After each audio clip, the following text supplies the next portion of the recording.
Hi. What if reading wasn't about forcing kids to read books? What if it was about making books a natural, joyful part of their everyday, daily lives? In today's video, I'm going to share 3 simple but powerful habits that will help your child see themselves as a reader and develop a love of books. Hope you stick around.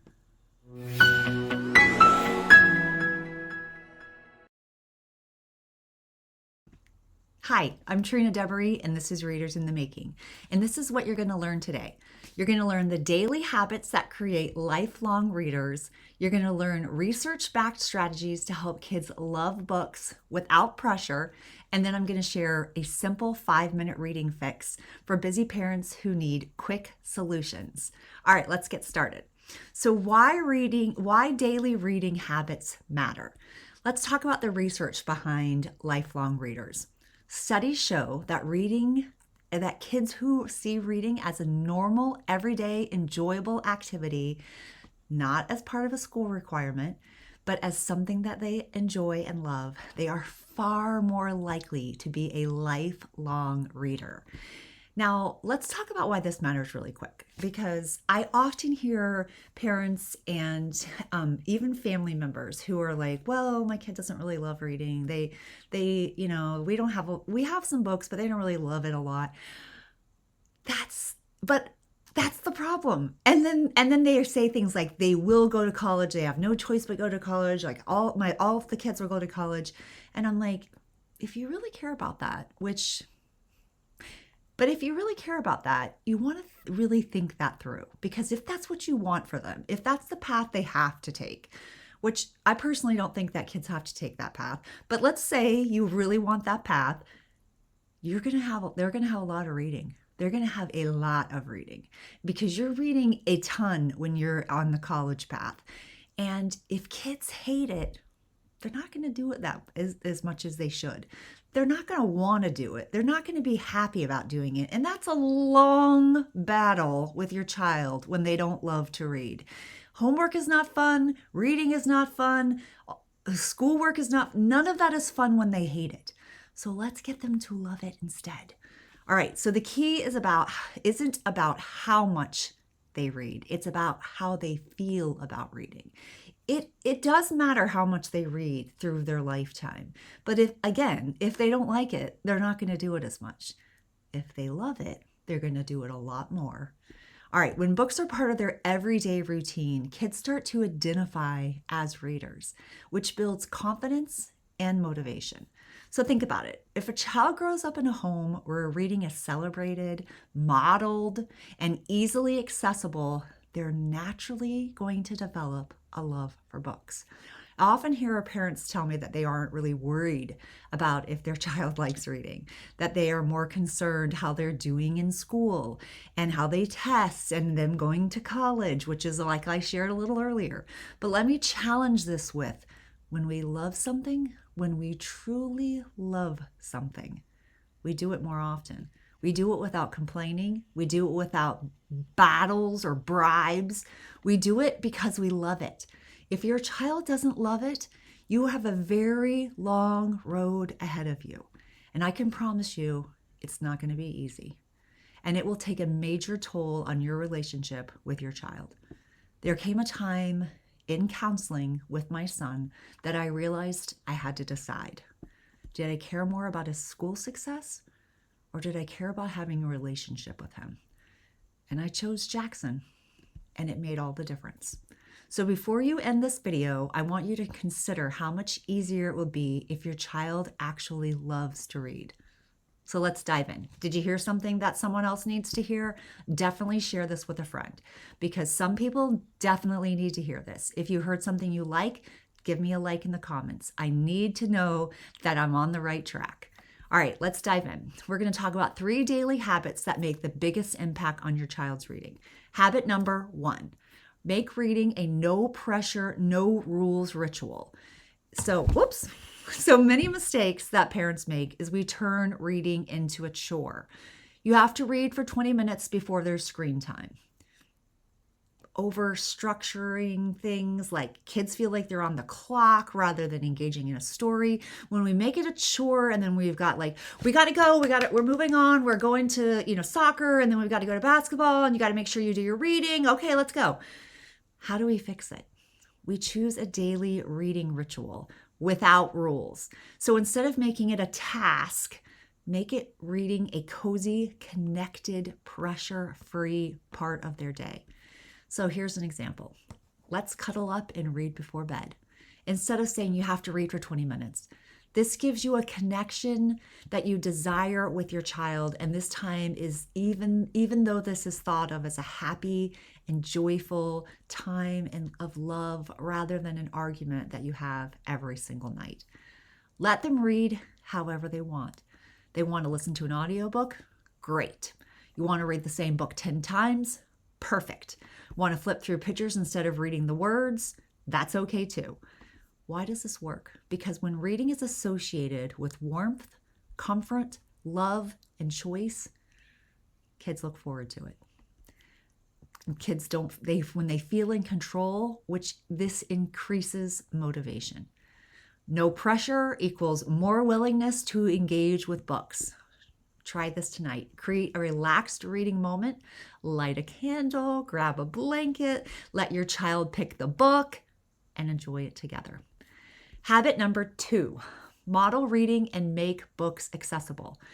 The mistakes many parents make is they're telling kids reading is important, but they're never modeling it themselves. Your child never sees you reading. Or books are hidden away. You've got them behind closed doors instead of being easily available and inviting. Like I was saying before, if you don't have a lot of books in the house and there's not a lot to choose from, it gets kind of like, well, this isn't so fun. It's like if we didn't have streaming or cable and we only had 3 or 4 channels to choose from. It's not as fun. So think about that when you're thinking about books. And there's lots of places to get books for really cheap as well, like Goodwill or, garage sales or yard sales or things like that. So doing a swap with your neighbors, that's a really cheap and easy way to do it too. How do we fix this? We let kids catch us reading. When they see that you're enjoying a book, they're more likely to read and find it valuable and fun. So I love this story. Want to read next to me?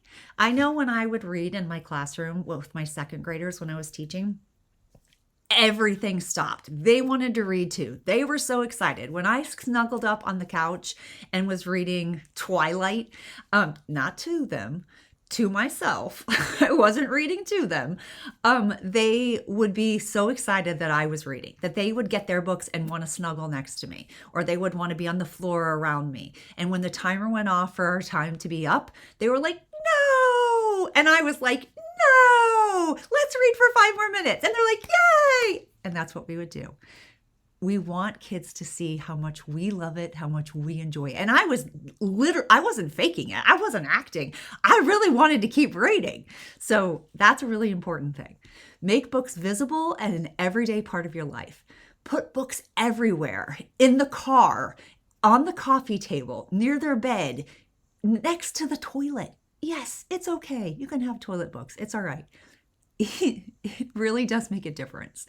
Rotate books weekly, so there's always something fresh to explore. Why does it work? When books are in reach, kids are more likely to pick them up. When they see you reading, they're naturally going to follow the lead. If you've heard something you like, definitely give me a thumbs up. I'm a words of affirmation kind of girl. I need to know that I'm resonating with you. So give me a thumbs up. Let me know in the comments. All right. My own children and my students, they loved when I read to them. And when I grabbed a book and sat down and read to them, all bets were off. So kids would actually beg for more reading time. What a difference this makes. All right, this also works to create an environment where books are just part of life, not something forced. Try this tonight. Instead of telling your child to read and grab a book, actually read next to them. See if they join in. All right, let's talk about habit number 3. Make books interactive, social, and fun. The mistakes that I see is thinking reading equals just sitting and turning pages. focusing on quiet solo reading instead of making books interactive. How can we fix this? We can turn books into conversations and we can turn them into playful moments. First of all, ask open-ended questions. What would you do in this situation? How do you think this character was feeling in this part? If this were you, would you feel like this too? How would you feel?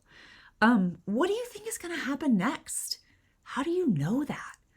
How do you know what you know? Like, things like that are so important. Act out parts of the story. Give each character a voice.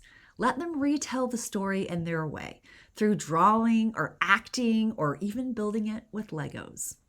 Make reading a social experience. Join a library story time or a book club for kids. Have a family book night. Everyone reads their own book, then shares one thing that they learned. Read with relatives, grandparents, cousins, aunts, and uncles can all be a part of the reading journey. Why does this work? It boosts comprehension. Kids engage more when reading is active. Reinforce storytelling skills and creativity. It turns reading into a shared experience instead of a solitary task. Try this tonight. Read a book together, but let your child act out the characters, silly voices and all. All right, the 5-minute reading fix. So I want to share this with you. It's a little freebie that you can grab.